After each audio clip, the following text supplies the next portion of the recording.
Hey friends, welcome back to the channel. I'm out here in the greenhouse today and I'm fixing to start seeding some flats, but y'all don't care anything about that. You've already seen that in the prior video. But what I'm fixing to do here, our flats are behind. My fault, I didn't get them planted as early as I should have. But the solution to that, we gotta rectify that situation, and I'm going to start some fertility to put some gas to them, or as my grandpa used to would say, pour the coal on. You see these tomato plants here? They've just got their seed leaves on them and they look pretty healthy, but there is no true leaves yet. This is what's called the seed leaves. You can see some of them still have the seed on them. That is what actually comes out of the seed, and then you will get your true leaves that start to come out the middle from in between the two seed leaves. And this is true on just about all plants that grow from seed, I think. The true leaves is what will actually start to show you what kind of plant it is. Like everybody kind of recognizes a tomato leaf. These are tomatoes, but they don't look like tomatoes yet. When they start to put on the true leaf, that's when you get that tomato leaf. The first leaf that will look like a tomato plant will start poking out. That'll be the true leaves. There's two things that I look for before I start transplanting tomatoes, and one of those is I like for there to be true leaves on it. At least one true leaf, preferably two, and I look for root development. I like to be able to grab the plant, pull up on it, and these are clearly not ready yet, but I like to grab the plant, pull up on it, and see that it's pulling the plug out of the flat. So those are kind of my two conditions, we'll say, that I look for before I start to transplant tomatoes the first time. And since these are behind, we are going to give a little bit of fertility to them. This is an area where you can really screw up in a hurry if you are not careful. When I first started doing this, I was really disappointed to learn that not all potting soils have fertilize in them. I just expected that all commercial potting mix would have some kind of slow release fertilizer in it, and I learned that that's rarely ever the case. I used to use Miracle-Gro potting mix. That's a great potting mix. That's what I used when we first got started starting our own plants. It's great to start with, but it's almost too hot, we'll say. Sometimes it can stretch your plants because of the type and the amount of fertilizer that's in it. There's a good reason why they don't put fertilizer in your potting mixes. So it's standard practice in just about all greenhouses I'm aware of to feed the plants with a liquid fertilizer, and that's what we're going to do today. And I'm going to show you how we do it. You don't have to do it this way. There are other ways, but I'm just trying to cover some of the things that when I was starting out I really couldn't find any information on, other than just going around and talking to people. And so I'm trying to fix that and put some information out there for some of you guys that are trying to do this. This is called a Kinalizer. You can buy them offline. I'm sure Amazon sells them. Around here we've got a lot of places that cater to chicken houses and hog houses. We've got a business here locally, well, they're all over the state of North Carolina, but called Hog Slat. These are used a lot in the chicken houses and hog houses for medicating if they need to inject any kind of medication into the water supply for the poultry houses or the hog houses. So these can be picked up basically any place that sells stuff like that, or like I say, you can find them easily online. I believe they're about $200. So they're a significant expense, but they're not out of reach. If they were incredibly expensive, I wouldn't own one. But they work really, really well. You can use a siphon injector. They work. They don't work as well because you're not going to get as precise a metering of your fertilizer, and you also may have some problems with back pressure. With a siphon system, you have to have greater pressure on your inlet side than on your outlet side. So they work well for like a drip irrigation where you've got high pressure going in and then low pressure on the other side, but not so much in a system like ours where we're using these sprayers, misters in the greenhouse. There's a lot of back pressure on these. I've never tried to use a siphon injector, but I'm sure if you toyed with it enough, you could probably make it work with the right type of sprinkler. This is a very precise way of metering fertilizer, and so I'm going to get it hooked up here. We'll mix some fertilizer. I'll show you how I do all that and show you how it works. Now there's a ton of different greenhouse grade fertilizers out there. This is the one that I prefer to start with. It is straight up calcium nitrate. It's made by Yara.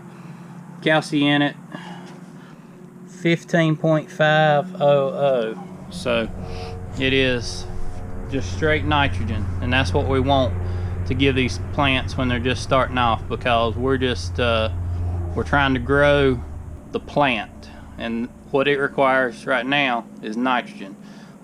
If you can give them triple 20, that's a good greenhouse grade fertilizer that's available, but you got to be more careful with that, because you can really make them stretch in a hurry if you give them triple 20 and you don't do it just right. This you can certainly overdo it with the calcium nitrate as well. I went one time years ago to a local greenhouse. Man, he's passed away now, but he was, I think, in his 60s, and all he'd ever done was raise plants in greenhouses.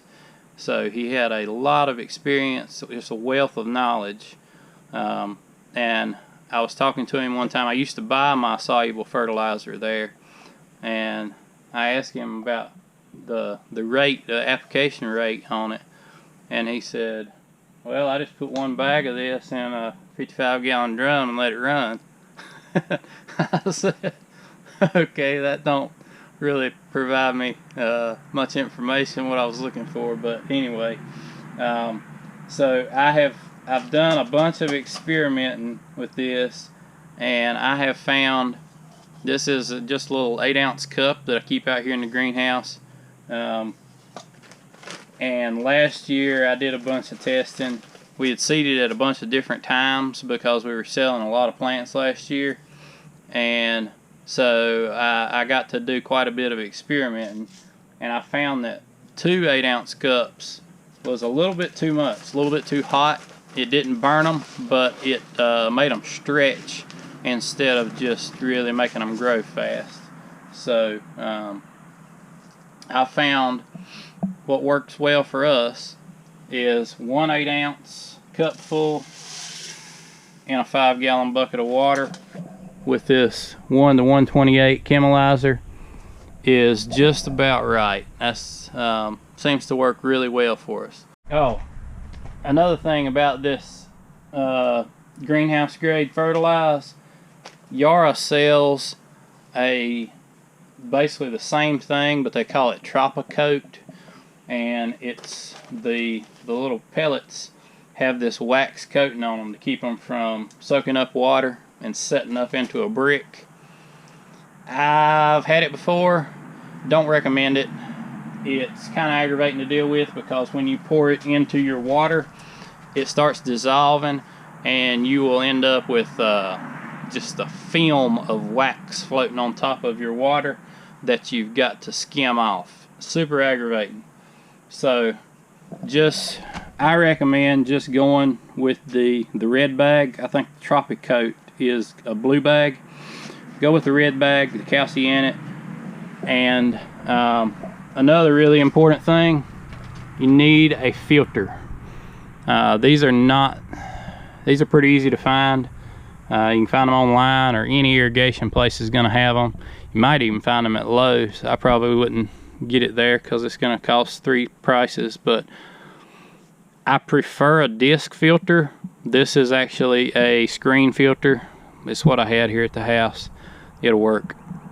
And make sure that you put your filter at the very last thing. So water comes in here, goes through the Kinalizer, takes up the fertilizer, then it goes out through the filter last thing before it goes out and down the line. Because you should probably always filter your water anyway. I don't necessarily always, but anytime I'm injecting fertilizer, I always want to run a filter, because you'll stop these misters up, and these misters have such tiny holes in them. It's really aggravating when you get a couple of misters in your greenhouse that are not spraying. If you've got it on a timer and you don't catch it, then you've got one part of your table that you come in, it's all wilted down. It's well worth your money to invest in a good filter. If you're a little bit overwhelmed by this irrigation system, don't worry, I was too at one point. I didn't know anything about any of this stuff until I went to a local irrigation supplier, told him what I wanted to do, and he just started whipping out all this stuff, and I swiped my card and was on my way, put it together. But if you're thinking this is just too complex, I don't need all this, I don't want to invest that much money, I've got a simple solution for you. This is our tables outside where we harden plants off, and this is just a little homemade system I came up with. This is 1/2-inch black poly pipe, they call it. You can buy it a number of places. I'm sure you can buy it cheap offline. You can buy it at Lowe's. It's very inexpensive.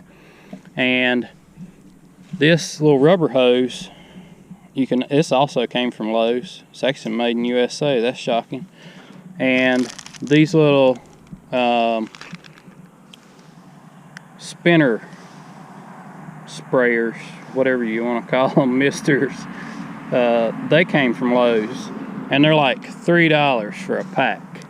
So if you just want to come up with something, you're just getting started and you want to do your own thing, this is not a bad system. This little hose, you can see what I did here. I just took our outdoor tables, drilled a hole in the 2x4, and put a piece of rod up, and ran my hose up with a little nozzle on top. Black zip ties, don't use clear, they'll rot. And this is a pretty simple, very cheap little system to put together to water, and you could do everything I've been talking about will work just fine with this setup as well. Just a thought if you're just getting started. Sherwin-Williams 5-gallon bucket paint stirrer. Works good for mixing fertilizer. Works good for correcting your children. This is one thing I really like about that Yara calcium nitrate. You see how clean this mix turned out? I mean, it's almost like I didn't add anything to it. There's a little bit of trash floating around in there, and that's inevitable because it's sitting here in an open top bucket. That's back to the importance of that filter. But this Kinalizer is real simple. It doesn't require any priming, anything really. You just drop your hose in there, and we'll cut the water on. I'll let you hear it pump. The way it works is actually water runs through here, and I've never taken one apart. It costs too much to investigate how it works, but it turns a pump that runs a piston up and down, and it sucks this fertilized mixture and injects it into the water stream at a very precise amount.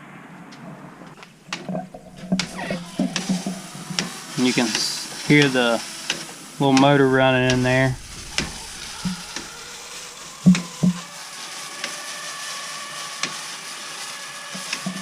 And one's working, 2, 3, 4. Yep, it looks like, oh shoot. Looks like all of our misters are working properly. So we're gonna let this run for about 10 minutes. Give them a little bit of juice and they should be good. Well, I hope you learned something today. If you did, please hit that like button and subscribe if you hadn't already. And I will see you guys next time.